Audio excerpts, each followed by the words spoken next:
MLS Aces Podcast, episode 271.5.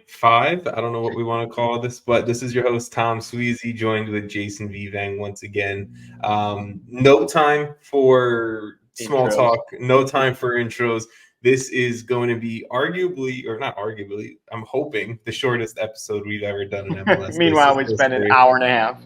Literally. I mean, look, that's just typically what we do, right? But just for the listeners to know why this is going to be hopefully the shortest episode and give you guys a quick listen is one, we're on a bit of a time crunch. So thanks to MLS and Apple TV for giving us about 2 days to prepare, record, get an episode out for people to listen to. That's one. And two, we're going to do a second episode this week. We're going to do the full normal episode that is going to be dropping typically on Thursday, like we normally do, to get you prepared for the rest of the playoffs. And we are going to look back a little bit at some of our preseason picks then. So this is a fake episode, like a Fugazi, that's a movie reference. But we are going to quickly just talk about pretty much the two play-in games of the Eastern Conference and Western Conference.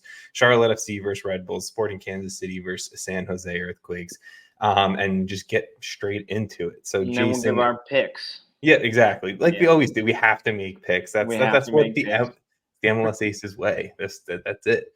Let's start in the Eastern Conference that broke both of our hearts on decision day, where we saw NYCFC and Chicago not make the playoffs, but we did see the Red Bulls and we did see Charlotte FC. Shout out Vaughn for making the playoffs on both of those sides there. So let's quickly just kind of break down, I think, how both of these teams got here. Both teams pretty much got here on a 1-0 decision day victory. Yeah. Charlotte in their back-to-back games versus Miami. They limped in. Charlotte was looking like the hottest team to do it, and then a 2-2 draw late midweek. Let's put it this way: they got Miami at the right time, I guess. 100%, right? Even with Messi playing on decision day, Kervin Vargas stayed hot. He scored the game winner in their 1-0 win over Miami in the 13th minute. He's been balling out. He's been playing strong. Charlotte, all they needed to do was win, and they were in. That's actually a correction. They needed some help from some other teams. And they got it. Yeah, pretty much. They got it, right? So Chicago needed to lose. That's what happened. So Charlotte won, and Montreal lost too. It wasn't just you guys, but Charlotte won. They got in that way. On the Red Bull side of things, it looked like the Red Bulls were about to miss the playoffs, and that would have made my NYCFC heart very happy. And then Nashville gave them the biggest gift of all time. And Nashville was just like, here you go, Red Bulls. Here, just so you guys don't. It was like a 91st minute of the game, just 90 plus right 4. on the edge of the box. We're just gonna bring down your play. It was just so the Red Bulls didn't blow that consecutive playoff streak that they had going on. It's pretty much it. But the New York Red Bulls did make it into the playoffs with a PK in stoppage time. John Tolkien, the best player of their entire season. I'm going to call it. He's easily the best player of the Red Bulls in 2023. He put away the PK.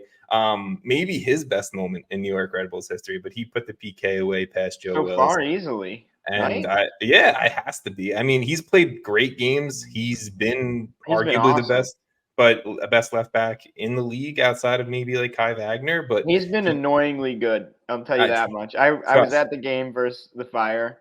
Yeah. And oh boy, he was really good, and it was disappointing. Can we just get his ass to Europe? That's all I want. Get him away from Soldier Field. I don't want to see him anymore. It's all for the USMNT. It's all for the USMNT. That's how we can spin it.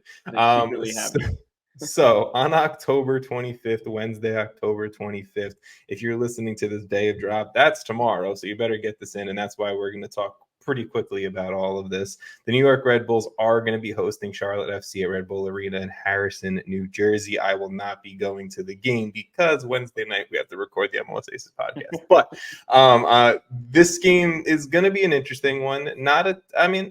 I'll say it. Maybe a few injuries on each side. The Red Bulls are going to be without Lewis Morgan, Dante Van Zier, Corey Burke, and Hassan Ndam, who they've pretty much been missing those four for quite a little bit now. Been pretty much missing for the entire season for most teams. 100%, especially Lewis Morgan, unfortunately, the top player, but he's been out for probably the biggest loss. And then on Charlotte FC's side, Ben Bender is going to be out, and so is Vinicius Melo. Melo's been out for the entire season. Bender's a tough blow as well. He's been pretty good since being drafted number one overall. He was always a guy. I feel like I was pretty high on him out of the draft. Yeah, I mean, look, it was not that long ago. What is he, last year? So. Number one pick last year. You really found him so well, Jason. I know how to pick them. I'm just gonna quickly go through historically and kind of form of these teams, and then we'll dive into the game itself. So, in Charlotte's not so long history, obviously there's not this super long history of matchups between these two teams, but there have been 5 total games in their I guess matchup history. The Red Bulls do have the lead historically with 2 wins, 2 draws, and 1 loss. Obviously, Charlotte on the flip side of those results. But if we're talking about form, in the last 5 games, the Red Bulls are 4 wins, 1 loss, 0 draws. If you're looking at Charlotte side of things, 3 wins, a draw, and a loss. It's both teams in pretty good form heading into this. And then obviously both teams picking up a win on decision day. Maybe confidence is flowing a little bit. So, Jason, I'm going to turn this to you. We can talk about a specific player. We can talk about a storyline. We can talk about whatever you want when you're thinking of Red Bulls, Charlotte FC in the playoffs. What's got you going? I mean, this is just a rough matchup for me because I'm not. I think the biggest storyline, I guess, from like that perspective, is Charlotte's first playoffs. Right? It's Charlotte in their first playoffs versus the Red Bulls, who have been there. What is their streak at this point? Like so many times that it's a decade plus. I can look it up real quick while you talk. And I feel like that is where it comes. Like that's the big point here, but at the same time, I don't even feel like that experience in some ways is going to play a huge role. I think both of these teams are coming in on pretty good form. Let's be honest, like the competition for the Red Bulls was probably higher than Charlotte in the last 4 to 5 weeks. But fair. I mean, at that point, like, so really only because New York had Cincinnati in there. Nashville and Nashville, whereas Charlotte has Miami twice. The Fire, both had the Fire actually. There you go. Toronto, not too both great had competition Toronto also. there. What the hell? But Red Bulls did overall have, I think, more competitive games down the stretch for sure. But that game on Saturday did not give me a ton of confidence, considering they needed like an absolute gift of a PK from Nashville to squeak in. Yeah. I think both of these, like I said earlier, are sort of limping in to the playoffs, which was kind of true for any of these playing in the East teams. I feel like there was none that were like flying in. Maybe if Miami had continued what they started with, they could have been that team. Look, for the 4 teams that were left fighting for the 2 playoff spots that we've been talking about the last 2 weeks in the Eastern Conference, I wasn't confident in any of them doing well in the playoffs overall. Right. So that's like, fair. This is just a game to lose to Cincinnati then? I mean, I don't know. I don't want to cut you off, but finish up, I guess, with what you're overall thinking right now. I mean, we just mentioned Tolkien. Like, I think he can't not mention him in this whole conversation because he is an American, obviously. Like you said, one of the better left backs in the league, arguably 2, right? Like, I feel like that's pretty fair. And I would say their best player. Like, I think I said it to start the episode too. Yeah, he's their best player. Best player on the team. Easy. Mm-hmm. Easily, yeah. So, I mean, I think in that sense, like, look to him to have a good game because I think they kind of have been going as he's gone. Yeah. He has a pretty good drive. So, I don't know. I feel like he'll be the main guy on their side. And then who will I pick on? Charlotte? I mean, look, you can talk about more than one player. I don't want to restrict you to just being like, one guy. You can talk about whoever you want. No, you go. Okay, that's fine. Well, let's stick with the Red Bulls first and foremost. I think, yes, the Red Bulls have been hot. Yes, the Red Bulls have been in form. But I think at the end of the day, their scoring woes is a big concern to me. Overall for the season, it's not like they've been scoring in bunches. It's not like they've had their new DP striker and Dante Van Zier consistently there. It's not like they've had Scory Burke consistently there. It's not like they've had Lewis Morgan consistently there, and Luquinhas hasn't been, I think, a strong enough force to be a game-winning type DP in Major League Soccer. Their biggest offensive threat is winger Omir Fernandez, who's one, an NYCFC killer, but two, the kid's talented, but at the end of the day, he only has 6 goals and 4 assists on the season. So it's not like you're going to specifically like target him and shut him down. But he has been there to step up in huge moments for the Red Bulls, whether it's US Open Cup, whether it's, MLS regular season game winners. He has been that dude offensively for them. So outside of John Tolkien, I don't want to repeat what you just said, Jason. John Tolkien, been the best player. He is the best player. My eyes are on Omir Fernandez to see if he can be the one to really kind of push the Red Bulls at least into not having to hope John Tolkien puts away a PK in stoppage time. Pretty much. That's where I'm thinking offensively for the Red Bulls. For 36 goals this season, just to go with that. Both of these teams have had, the defense has been solid for the Red Bulls, right? 39 conceded over the course of the year is actually very good. Always is, yeah. And 36 goals, like you're saying, is a little weak. But if you look at the other side, I don't know if we're ready for that. Yeah, let's go to Charlotte. 52 goals conceded for Charlotte is a lot of goals conceded.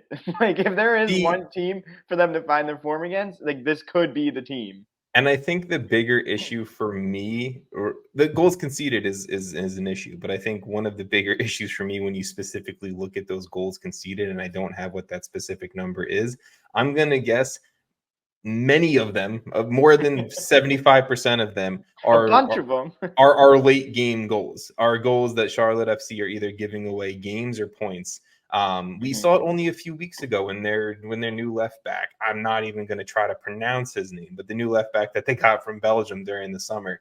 I mean, it was like Charlotte FC's up 1-0 late in the game, just completely took a dude out in the box. Like they make silly, stupid mistakes. That midweek game versus Miami too, did they not concede? Yeah, they conceded exactly. Very late in that game. Exactly. They make those stupid mistakes that will cost you in big time moments. And guess what? The MLS Cup playoffs, when you only have one game to play to keep your season alive, is a big moment. So that is where my concern is for Charlotte, right? We can talk about the positives in a second because there are positives, but I think for me, it's that defense 100%. That back line is shaky as hell.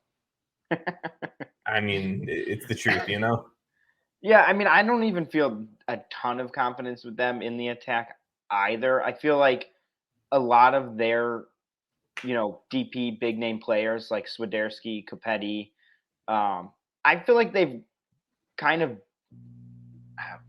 hilled, like dips and valleys in their form. Yeah. In some ways, like, I don't feel like Charlotte is the most consistent team when it comes to scoring and it's like it's in bunches a little bit. So it's like if they hit their form, they might get like 3-4 goals in a game, but then I don't know, maybe the next game is a 1-0 defeat. So I think consistency will really be a big thing. If they can get that form where when they're firing, Charlotte is very good, right? When they are all connected. I mean, if you were to listen back at like our week 3 podcast, we were just ripping them. Like, what are they doing? They have no connectivity in the entire team. Like 100%. Everyone was kind of operating on their own. When they're not doing that, they're great, right? They're scoring goals. They're beating teams that, I don't know, like they could beat anyone really on their best day. But what Charlotte are we going to see? Whether that's in just this one-off game or the first round, this is like, teams say like, oh, get hot in the playoffs and then ride that, right? A lot of teams do that and have very long runs in all sports. And that's something if Charlotte were to make a deep run, which I think they are capable of, they're going to have to really, really stay disciplined. I agree with you. I think it's also going to need a little bit of magic, a little bit of luck, a little bit of in form, Well, right? You always need luck. hey, luck is the biggest thing. You mentioned Swiderski. I think Swiderski, he is the team's leading goal scorer on the regular season with 12 goals. If you look at his last 5 MLS matches, he has 4 goals and an assist. He didn't score in the last 2 against Miami. He didn't started one, didn't start the other. There was some Euros qualification in the middle of all of that where he did score against Moldova. So he has been scoring a little bit. So maybe you can ride a little bit of Swiderski form. On the flip side, I know I mentioned him before, but Kerwin Vargas, in the last 2 games to finish up the season, you need dudes stepping up. 2 games against Miami, 2 goals and an assist. I'm not saying Miami's the best defensive team in the world, right? Obviously, they didn't make the playoffs. But at the end of the day, if you have, I think he's a U22 initiative guy, right? 21 years old. If he's feeling a little confidence, maybe he brings that into the playoffs. The only other player that I really want to sit back and look at and be like, if he's producing, then I think this team has a shot, is Christian Kalina, the goalkeeper, right? When we were talking early season about Charlotte FC, they didn't have Kalina. He was out for the first few months of the season, if I remember correctly. But when he's on form, he is a brick wall in the back net. It's just, keeping him healthy, and he is healthy right now. He is playing well. So I think if Charlotte FC want a shot, they need to hope that the inform of Kalina, the inform of Swiderski and Vargas can be there for them to at least get past the Red Bulls on the road. And by the way, Charlotte FC, not a great road team if you look at their record. So sorry to shit on Charlotte with that, but not a great road team there. All right. Anything else you want to say about Charlotte before we go into some predictions about the I say let's club? do some predictions. Okay. You want to go first? Do you want me to handle this? I'll go first. Okay, because I was going to say opposite person will just go first for the Western Conference. So it's not like there's no pressure. Yeah. So I think I'm picking Charlotte. Okay. Ooh. Are we saying score? I'm going to say a score, but you don't have to. I kind of want to say score. I'm going to go 3-1. I think they really, really cruise in this one. Ooh. Can I have a reason why? Just gut feeling? That's also very... A little bit gut feeling. Plus, I just feel like they're just better than the Red Bulls. I feel like the Red Bulls are a little bit less talented across the board. I think that's fair. I think the Red Bulls, where they lack in talent, though, the system is there rather than what we've seen from Charlotte. So that's why I'm going to go New York Red Bulls picking this one. And look, I'm not happy picking the Red Bulls winning this game. That is something I'm glad you chose them. It's a separate. I just want everyone to know I'm not rooting for the Red Bulls. I will be rooting for Charlotte, but I do think at the end of the day, Red Bulls take it. I'm going to go 2-1 late game winner from Red Bulls. We've seen the Red Bulls pull out late victories all season long. We've seen Charlotte give up late victories all season long. I'm going, it's a 1-goal game. Red Bulls take it, and I'm just picking 2-1 here. All right. Let's bounce over Western Conference for their play-in game, number 8 seeded, which is wild to even think about. Sporting Kansas City will be hosting the number 9 seed San Jose Earthquakes. Jason, it wasn't too long ago when we were talking about Sporting Kansas City potentially firing Peter Vermees because they were off to the historically worst start in Major League Soccer history. Are we sure they still don't want him fired? I mean, look, we're not getting into that conversation. That's how we make this episode. That's how we make this episode an hour and a half right there. But let's talk about how this team's got here on decision day. Sporting Kansas City, they 4 needed straight draws. They needed to win. And they also needed some help from some teams above them to make sure they made the playoffs. Well, Sporting Kansas City did that on decision day with a 3-1 win at home over a struggling Minnesota United side. Johnny Russell braced Daniel Shallowy 2 assists. Sporting Kansas City had their star wingers do what they should have been doing all season long. And that's the result that they got to make sure that they secured their place into the playoffs. San Jose, they are limping their way into the playoffs, I'll say. That's what I meant. 4 straight draws. Yeah, there you go. 1-1 draw against Austin at home. They needed some help in front of them as well. Unfortunately for them, Dallas won, but also fortunately for them, Houston beat down on Portland. So San Jose did get that final spot. We have it, like I said, Wednesday, 9:30 p.m. Eastern Standard Time, SKC hosting San Jose at Children's Mercy Park. Should I go historically, or do we just want to dive into it? I say we dive into it. All right, dive into it. I'll just quickly say historically, Kansas City's kicking their ass. Historically, Kansas City's kicking ass, and San Jose, I would even say Sporting Kansas City struggling a little bit. Better in form as of recent, but they're both struggling a little bit heading into these playoffs. Again, I think similar train of thought of the teams fighting for the 8 and 9 spots. They're not great teams, right? We're not going to seriously take them as contenders for MLS Cup, but they could surprise us. Jason, I feel like both of these teams have pretty deep rosters, though. Like in terms of experience. Oh, the talent's still there. Yeah, talent and experience. It's like how did San Jose get 9th or 8th or whatever they ended up finishing? Their back line shit the bed. I mean, Fair. like. I mean, if you look at their roster, like, yeah, their back line is probably the weakest part of their team. It's just like everyone was making pushes for Daniel, San Jose's goalkeeper, to be on the goalkeeper of the year ballot. Statistically, his underlying numbers were better than Roman Berkey and Roman Celentano and all these other guys, right? But Daniel also still let in a ton of goals. And at the end of the day, yes, like the underlying numbers may not pin all those goals on him, but at the end of the day, they're still like affecting the team's performance. And whether it's Daniel, whether it's the center back duo in front of them. You know who let in more goals?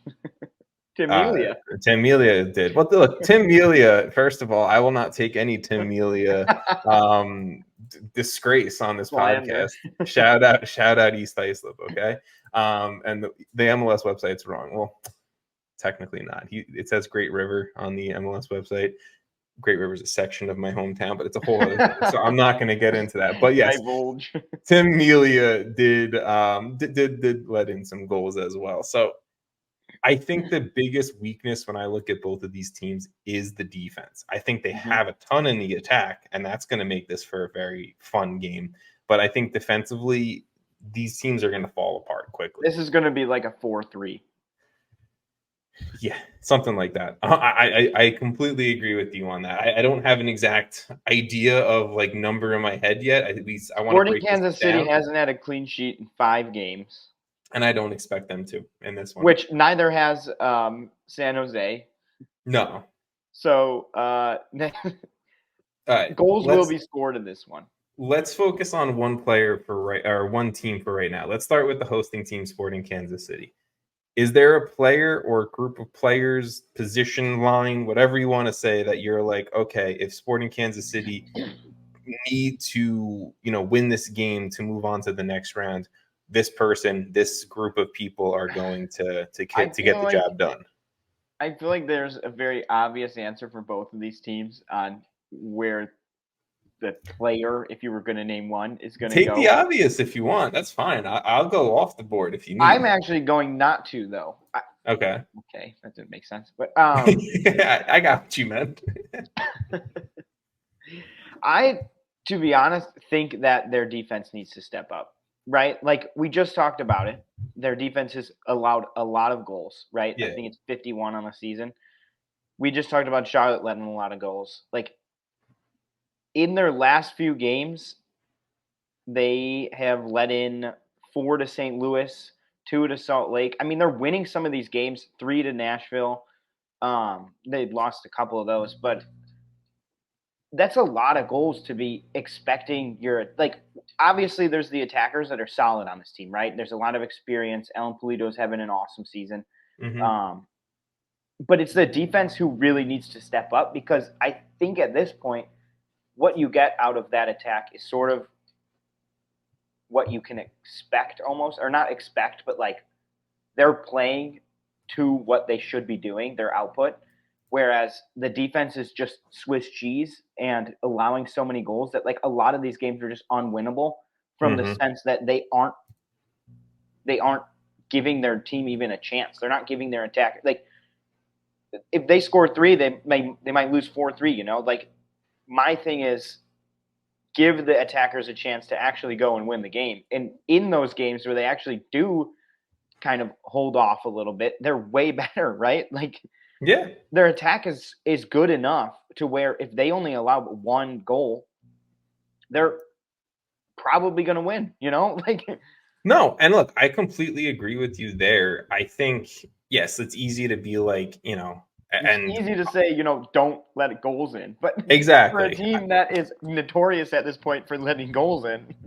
Well, I was going to say on the flip side, I think it's easy to say like, rely on your star attackers to score. But right, if you really look at the numbers, Alan Polito hasn't been in the greatest form as of late. Very good year overall, and I'm not saying he won't come off somewhere and score or whatever. He can completely.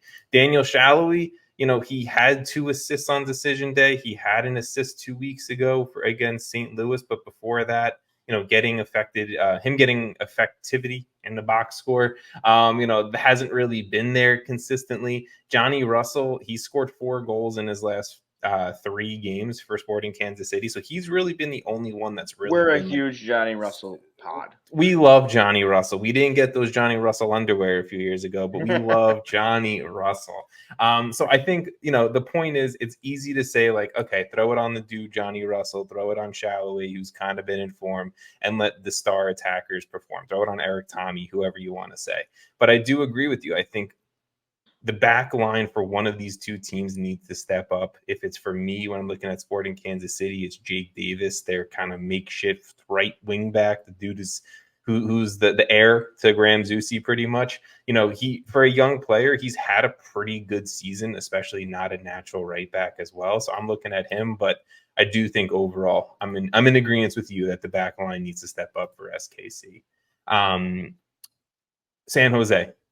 I will take the easy pick here. Sorry to steal it from you, but it's Christian Espinoza, right? This dude has been the team MVP. This dude's been the team MVP for this squad for years now. 26 combined goals contributed to on the season, 13 goals and 13 assists. Yes, he's the PK taker, but at the end of the day, he can make a bit of magic out of nothing. He can take a shot from outside the box, and you can trust that thing is going somewhere near the net at the end of the day, right? He's pairing up well with Jeremy Ebobisse, especially in a year where Cade Cowell hasn't statistically consistently been there. Cade Cowell only has 3 assists and 1 goal on the MLS season. Christian Espinoza and Jeremy Ebobisse are the duo up top, and I'm specifically looking at Espinoza because he is a MLS best 11 player this year, without a doubt in my mind. He didn't make our best 11, but I think he had a type of season where you could put his 21 goals plus assists. Exactly. Like you can put his name into that type of category. He is absolute magic. He is a game winner in this league.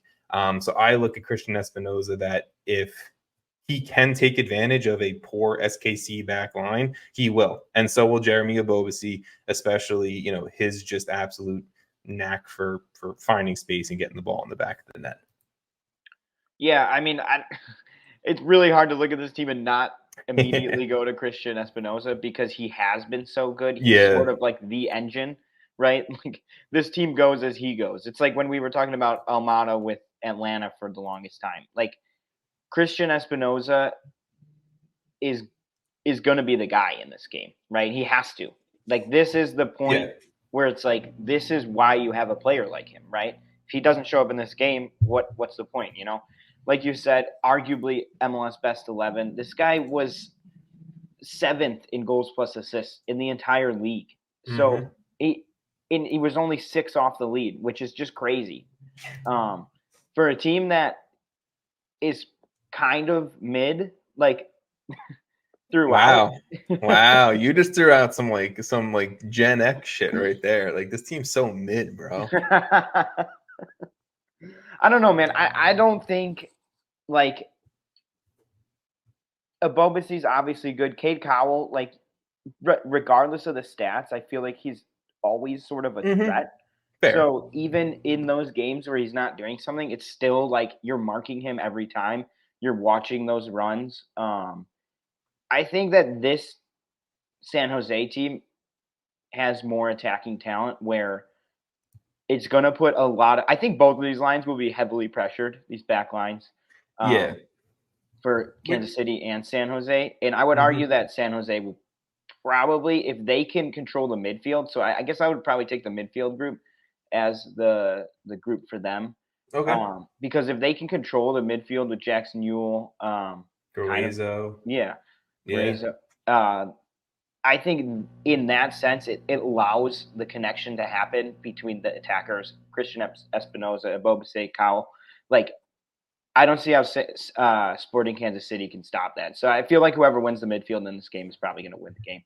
Yeah, no, I mean, look, right? Like I think you can make the argument for any positional group on either of these teams at the end of the day, right? It's like the midfield is going to control the game 100% because both back lines are not good and both attacking cores have really big talents that maybe have been a little inconsistent this year.